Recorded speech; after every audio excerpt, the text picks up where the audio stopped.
Um, a very good evening, Namaste. And I heartily thank the entire leadership team of DSP SSR, the Honorable President, Professor Ajay Kumar Singh, sir, and the organizing members for inviting me to moderate the session.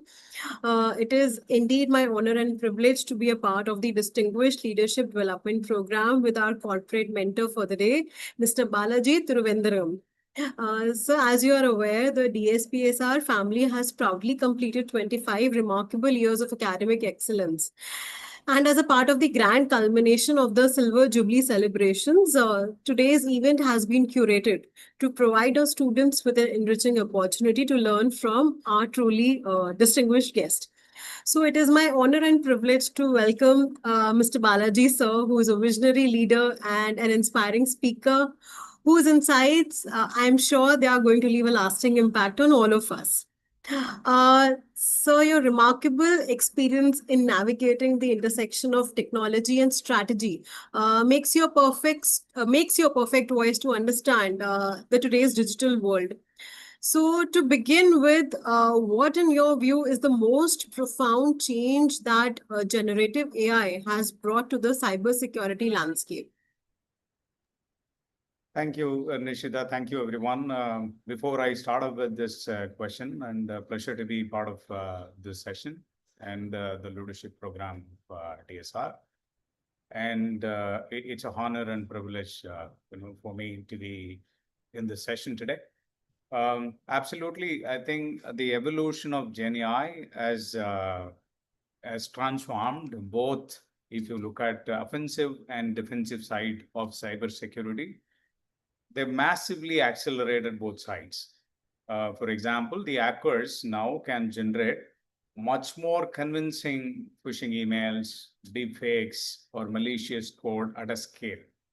Earlier, I mean, even people may get an element of doubt around some of these, phishing emails, the way it is structured, the content, and how convincing, those contents.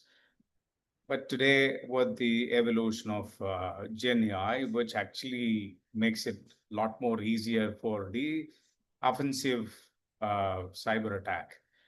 And on the other side, it is also helping the defenders with probably finding, patterns at a scale and detect anomalies quite easily and automate the response much faster than before. So, I mean, in my view, the Gen AI brought, very strong and massively accelerated support for both offensive and defensive sides.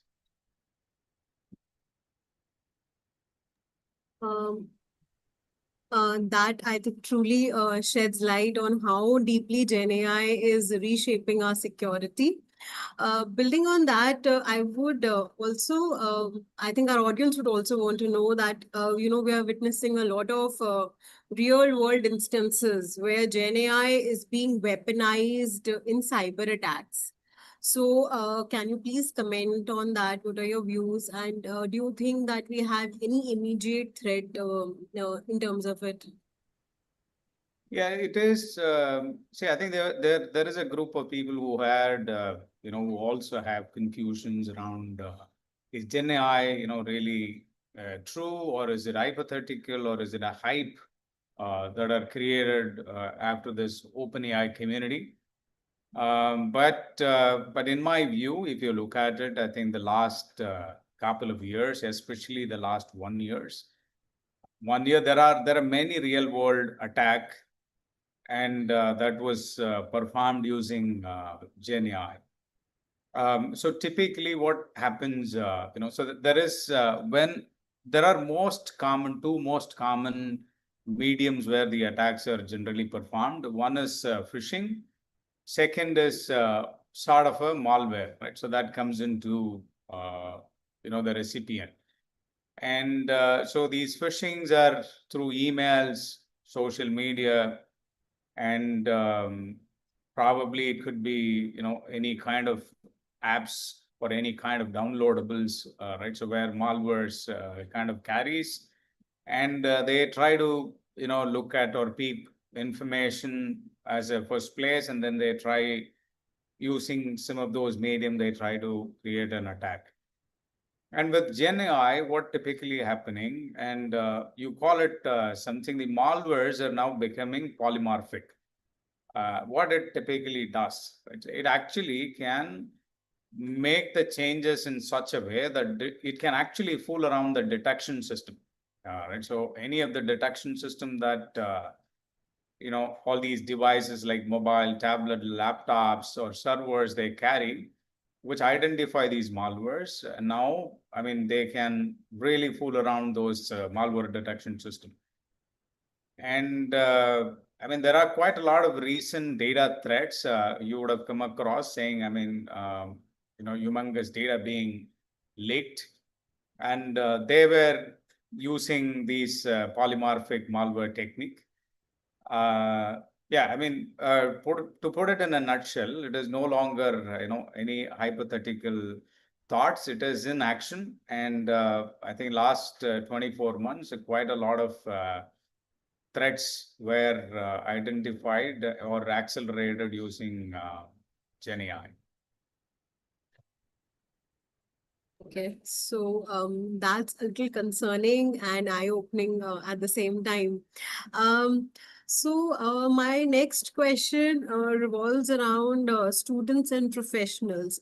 Like a lot of students, they are prepping up to get into the corporate world, and so we are just curious to know that how are companies now reimagining their cyber security frameworks to defend against these evolving AI-driven threats. So, if we talk about some of the measures which are being adopted on the ground, so what are those measures and how are company dealing with it? All right, so I take this question into two parts. One is it's a great opportunity for students. Hmm. Right, so cybersecurity as a space now a lot of scope, and one for sure, right? So because of not only generative AI, I think AI also evolved to a great degree, and which is a which is a kind of great support to the human community in accelerating the work that we normally perform or the work at a scale that we can execute.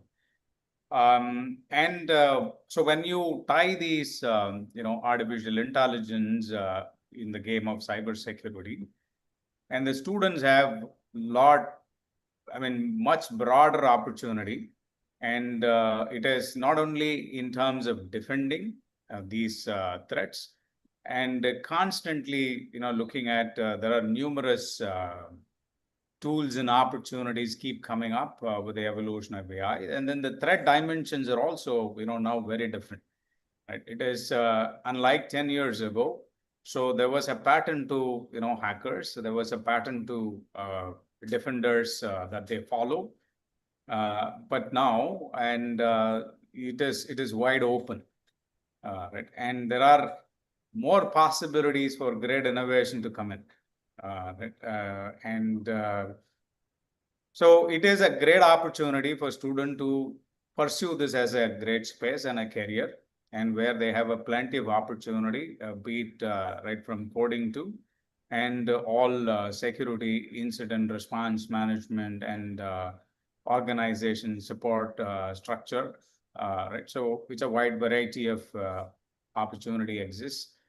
And but when you look at it, I mean, as a how companies, going about adopting these the change of evolution or the cyber security strategies. Um, yeah, I think first foremost challenge that we have, so before I say that, I think how the strategy will have to be and how the strategy being implemented. So certainly you have to use multiple tools. I think there's not one tool where the companies are able to isolate different challenges. So let me give some example. If you look at, I think quite a lot of organization today, use cloud as their common infrastructure, right? Yeah, So yeah, majority yeah. of their Do. workload runs on Hmm. cloud, right? And And using that, I mean, any of these, be it a SaaS organization to IT services, IT-enabled services, the business, runs around these cloud infrastructure. But there are a lot of asserts in public, right? So when I say asserts, let's say you call it www.abc.com, right? Is an assert, and associated IP address is an assert, right? So, and these are publicly exposed for anybody's consumption, right? And what happens is the threat can come through these asserts, because what you host in these asserts, right, as a could be in a web application, could be a simple website, could be mobile application or anything of that sort, right? So that runs on any of these asserts, and which is powered by a cloud infrastructure, right? So typically, if you look at from a tech world perspective, and so any of the threats, that attach to either of these sources or all of these sources, increase your threat dimensions, right, and risk. Yeah. So now, in order to monitor all of them, there's no one tool, right? So I have to procure a tool to monitor cloud, Yeah. essentially, right? I have to monitor a tool, to look at the other asserts which are public, right? And then I have to have a tool which is actually aggregating these information and try to put together a pattern or analytics or reporting, right? And then I need to have another tool which actually makes my SecOps works, right? So 24/17, who's behind the scene, working, monitoring, engaging the right team to respond at the right time.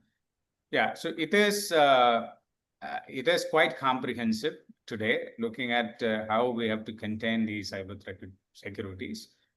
But on the other side, I think Gen AI is also supporting a lot the organization in terms of integrating all of these tools, in terms of making out necessary information. Right. So the cybersecurity maturity model, as stand today, is much easier to pursue, irrespective of these complexity.